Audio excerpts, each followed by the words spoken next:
Hello, and welcome to this Miklix video where I'm going to show you how to defeat the boss called Mohg, Lord of Blood in Mohgwyn Palace in Elden Ring. As you probably know, bosses in Elden Ring are divided into 3 tiers. From lowest to highest, field bosses, greater enemy bosses and finally demigods and legends. Mohg, Lord of Blood is in the highest tier, demigods, and is the end boss of Mohgwyn Palace. He is technically an optional boss in the sense that he is not required to be defeated to complete the main story of the base game, but he is a Shardbearer and at least 2 of the 5 Shardbearers must be slain.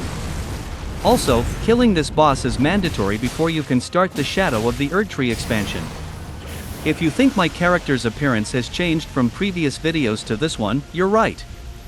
I have recently come across the awesome Black Knife armor set, so I could finally ditch the old leather armor that I liberated from patches so long ago back in Limgrave.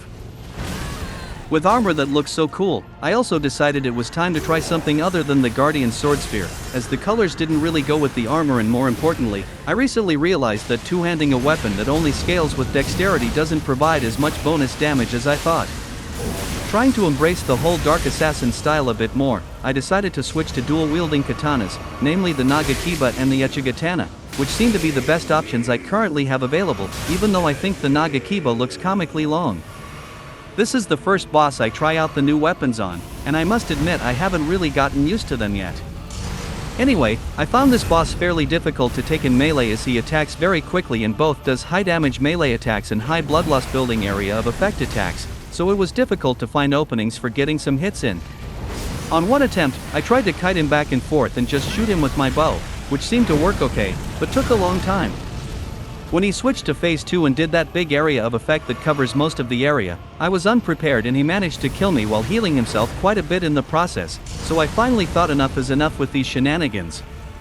I'm too busy being the main character and rocking my awesome new look to let some random demigod stand in my way for longer than necessary, so I decided to call in Galpal Black Knife Tiche for some backup. With my new armor we look great together, but once again Tiche made the fight feel almost too easy.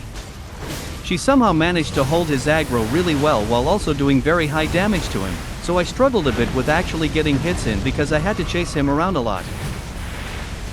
In hindsight, it would have probably worked better if I had used a ranged weapon since he seemed very focused on chasing Tiche, but I in turn was too focused on testing my katanas on something with a large health pool. I actually think Tiche did more damage to him than me though. Oh well, now for the usual boring details about my character. I play as a mostly dexterity build. My melee weapons are the Nagakiba with keen affinity and piercing Fang Ash of War, and the Uchigatana also with keen affinity. I was level 160 when this video was recorded, which I think is a bit high for this content, but it was still a fun and reasonably challenging fight. Summoning Black Knife Tiche almost trivialized it though.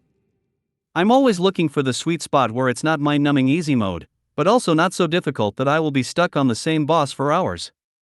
Anyway, this is the end of this Mohg, Lord of Blood video. Thanks for watching. Check out the YouTube channel or Miklix.com for more videos. You could even consider being completely awesome by liking and subscribing. Until next time, have fun and happy gaming!